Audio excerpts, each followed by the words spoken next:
மகாபாரதம். செம்படவரிடம் பெண் கேட்கும் சந்தனு.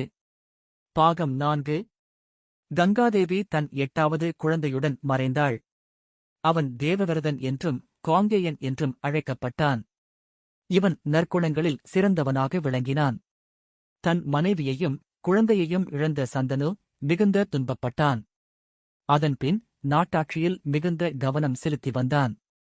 அஸ்தினாபுரத்தை தலை நகரமாக கொண்டு அனைவரும் போற்றி புகழும் வண்ணம் அரசாட்சி புரிந்தான். நீதிநெறி தவறாதவனாகவும் இந்திரனுக்கு ஒப்பற்றவனாகவும் சினத்தில் யமனுக்கு ஈடாகவும் வேகத்தில் வாயு பகவானுக்கு ஈடாகவும் அனைத்து கலைகளிலும் சிறந்தவனாகவும் விருப்பு வெறுப்புகள் இன்றி நல்லாட்சி புரிந்து வந்தான். ஒருமுறை சந்தனு காட்டில் வேட்டையாடிக் கொண்டிருக்கும் பொழுது கங்கை நதியைக் கண்டான். நதியில் நீர் குறைவாக ஓடுகிறதே, எதனால் நீர் பெருக்கெடுத்து ஓடவில்லை என எண்ணிக்கொண்டு இருந்தான். அப்பொழுது வாலிபன் ஒருவன் தன் அம்பு எய்தும் திறமையால் கங்கை நதியதை தடுத்து நிறுத்துவதைக் கண்டான். இதைப் பார்த்த மன்னன் சாந்தனு உடனே கங்காதேவியை அழைத்தான். கங்காதேவி தன் மகனுடன் மன்னன் முன் தோன்றினாள். கங்காதேவி மன்னரிடம், மன்னா, இவன் நமது 8வது மகன். அனைத்து கலைகளையும் நன்கு கற்றவன். இவன் தேவேந்திரனுக்கு இணையானவன். வசிஷ்டரின் வேதங்களையும் வேத அங்கங்களையும் நன்கு கற்றறிந்தவன். நம் மகனை தங்களிடம் ஒப்படைக்கிறேன் எனக் கூறிவிட்டு மறைந்தாள். தன் மகனைக் கண்ட சந்தனு அளவற்ற மகிழ்ச்சியடைந்தான்.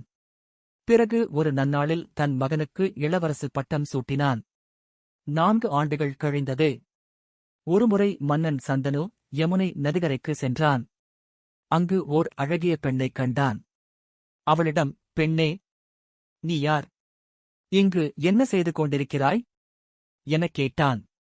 அப்பெண், மன்னா, நான் செம்படவ மீனவன் பெண். எனது தந்தை செம்படவர்களின் அரசன் ஆவார். நான் இங்கு ஓடம் ஓட்டுகிறேன் எனக் கூறினாள். அப்பெண்ணின் அழகில் மயங்கிய மன்னன் அப்பெண்ணை தன்னுடைய மனைவியாக்கிக் கொள்ள விரும்பி அவளின் தந்தையைக் காணச் சென்றான். அப்பெண்ணின் தந்தையைக் கண்ட அரசன் அவரிடம், நான் தங்களின் மகளை மணமுடிக்க விரும்புகிறேன் எனக் கூறினான்.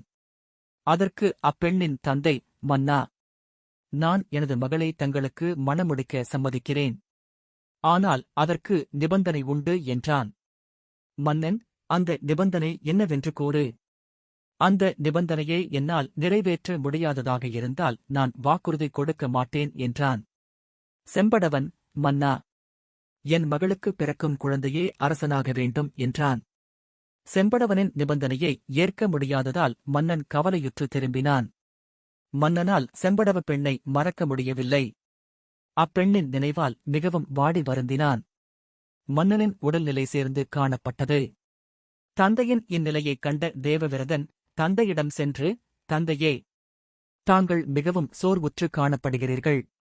தங்களின் துன்பத்திற்கான காரணம் என்னவென்று கூறுங்கள், நான் தீர்த்து வைக்கிறேன் என்றான். மகனிடம் தன் விருப்பத்தை சொல்ல வெட்கமடைந்த மன்னன் மகனிடம், மகனே, நம் குல வாரிசாக நீ ஒருவனே இருக்கிறாய். நாளை உனக்கு ஏதேனும் நேர்ந்தால் நம் சந்ததி என்னவாகும்? அதை நினைத்து நான் வருந்துகிறேன் எனக் கூறினான்.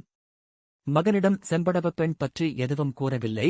ஆனால் தேவவிரதன் தன் தந்தை ஏதோ மறைக்கிறார் என்பதை உணர்ந்தான்.